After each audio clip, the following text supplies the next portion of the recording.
Qui d'entre nous ne veut pas avoir plus de succès dans sa vie? Aujourd'hui, on va parler du succès et je dois définir avant tout ce que le succès veut dire pour moi.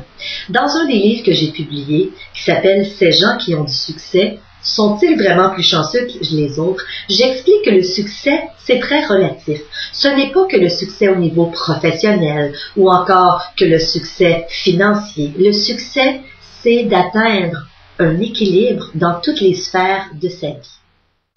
Vous connaissez sûrement des gens qui ont du succès, par exemple au niveau professionnel, qui ont réussi dans leur carrière ou qui ont monté une grande entreprise, mais qui, malheureusement, ont oublié certaines sphères de leur vie, par exemple leur vie de famille ou leur santé. Alors, lorsque je parle du succès, effectivement, c'est d'arriver à être heureux dans ces différentes sphères-là, au niveau de votre santé, au niveau de votre vie familiale, au niveau de vos loisirs, au niveau de votre côté professionnel aussi, au niveau de votre épanouissement personnel, au niveau du temps que vous prenez avec vous-même. Êtes-vous satisfait de votre vie? Si en date d'aujourd'hui, vous aviez à vous donner une note sur 100% sur votre niveau de satisfaction de votre vie, quelle serait cette note?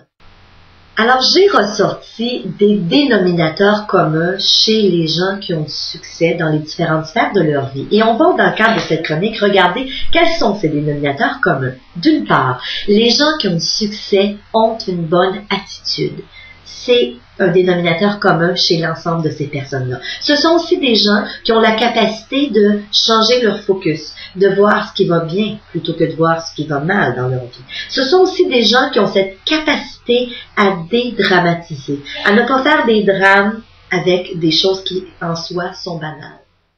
Les gens qui ont du succès ont aussi cette faculté d'écouter leurs intuitions. Et ça me fait rire parce que souvent les gens vont dire « Ah, l'intuition, c'est quelque chose qui appartient seulement aux femmes. » Et c'est tout à fait faux. L'intuition, c'est la petite voix intérieure. Et les gens qui ont du succès, non seulement écoutent leurs intuitions, mais vont aussi valider leur intuition avec des faits. Alors, par exemple, lorsque face à une situation, vous vous dites « J'ai un mauvais feeling » ou « Je trouve que ça sent pas bon », les gens qui ont du succès vont aller valider, ne vont pas que se fier à leur intuition, mais vont aussi aller chercher des preuves, à savoir, est-ce que je me trompe ou est-ce que, effectivement, cette intuition-là est bonne. Les gens qui ont du succès ont aussi un autre dénominateur commun, ce sont des gens qui ont du plaisir dans leur vie. Et quand je parle de plaisir autant au niveau professionnel qu'au niveau personnel. Avez-vous du plaisir dans ce que vous faites? Je fais des conférences depuis des années en entreprise et je dis aux gens, si vous n'aimez pas ce que vous faites, imaginez le nombre d'heures que vous passez au travail, faites quelque chose. Et la solution n'est pas toujours de partir. Parfois, la solution est de tenter de voir la situation différemment, de tenter d'amener certaines modifications, si c'est possible, à notre travail, à nos fonctions.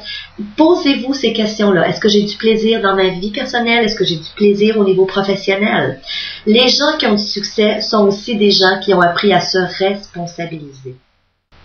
Qu'est-ce qu'on veut dire par se responsabiliser? Ce sont des gens qui ont réalisé que leur bonheur ne dépend pas des autres, mais bien d'eux.